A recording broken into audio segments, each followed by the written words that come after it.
Hey, this is Competency 2 for the Ohio Assessment for Educators test, the English Language Arts portion.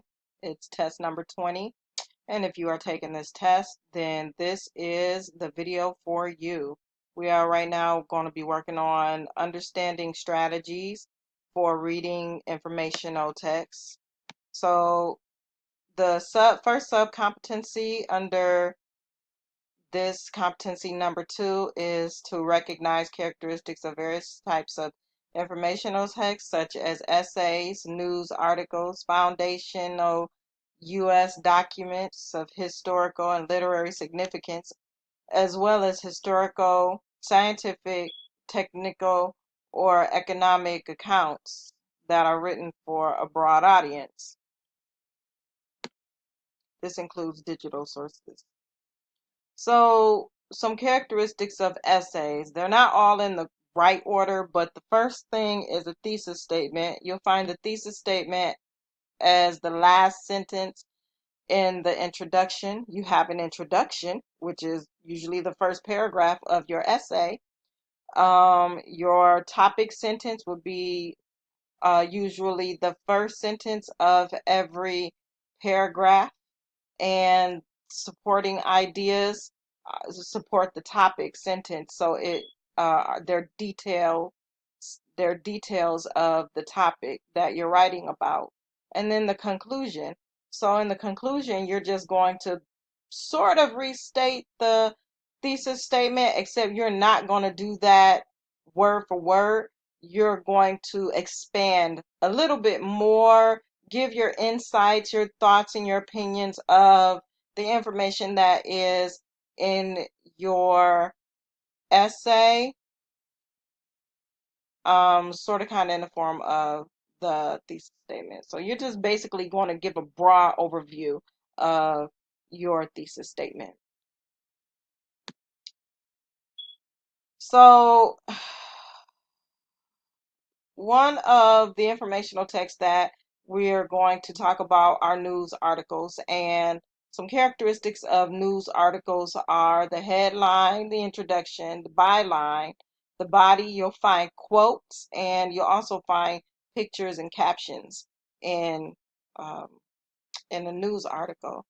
So the headline is usually really short. It is meant to attract the interest of the reader, and it tells the reader what the story is going to be about.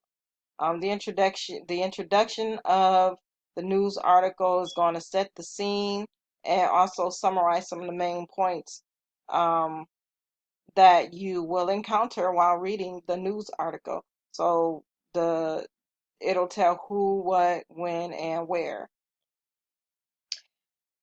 The byline is usually the person who wrote the article, and also it might even tell a little bit about what this person does. The body of a news article will give you more details about the event, and it'll answer, you know, how things happen and why things happen. And then you'll find some quotes. So usually like an eyewitness or an expert will will speak on a matter, and they'll be quoted in the news article. And of course, you'll have quotation marks around the quotes because that's standard. And then you'll see pictures and have captions that'll explain what the picture is about. Captions explain what the picture is about. So some foundational United States documents of historical and literary significance, also historical, scientific, technical, or economic accounts written for a broad audience. So these types of articles, you'll see a title, there'll be a heading and also a subheading. So these will help allow the reader to identify the overall topic of the text. You'll see there'll be bold prints and italics, and so that also helps the reader to identify topics of the text, and it divides the text into different sections. There'll also be charts and tables and graphs on these types of documents, and you'll also have illustrations and captions um, on these types of documents. So, subcompetency number 2 is use knowledge of the organizational features of the structure of an informational text to help enhance comprehension of a text. So, you need to know how different texts are structured and how they're organized. So texts are often organized in chronological order. So you'll see in a text that's organized in chronological order what happened first, what happened next, then this happened, lastly, and later on. So the words that are used in a chronological text will indicate the order of which of events that happened. You'll also see uh, the texts will also be organized in a cause and effect manner.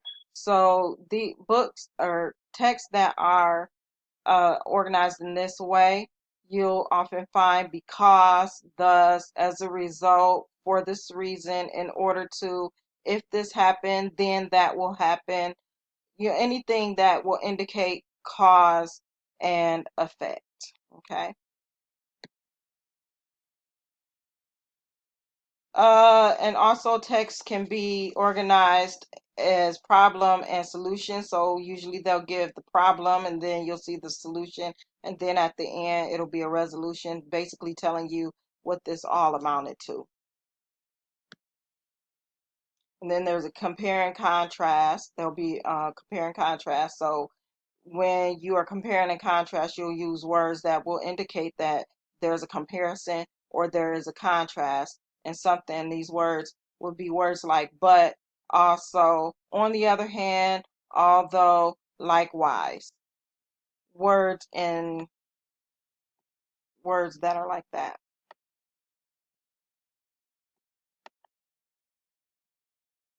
So that'll be all for now. The next time that I post, I will post subcompetency number 3, which is identify the main idea, purpose, and intended audience of an informational text. Please like, subscribe, and share if you felt like this was helpful to you and or it might be helpful to someone else. Thank you so very much, and I will see you next time.